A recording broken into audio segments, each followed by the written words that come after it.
Čau, čau, mums ir šāds te foršs namiņš ar 2 ieejām, terasi.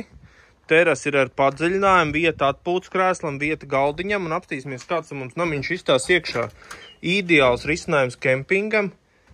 Mums ir viena telpa, kas būs bērniem piemērota, vai arī kā virtuvīte, bet varbūt bērniem atsevišķi guļamistaba, un vecākiem ir atsevišķi guļamistaba.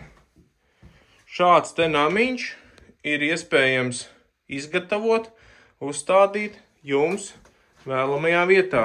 Kempinga namiņš ar 2 atsevišķām telpām. 2 atsevišķas ieejas, 2 atsevišķas telpas. Ja meklēs jau mājiņu, droši dod ziņu. Noteikti varēsim sarunāt. Paldies un visiem veiksmīgu dienu!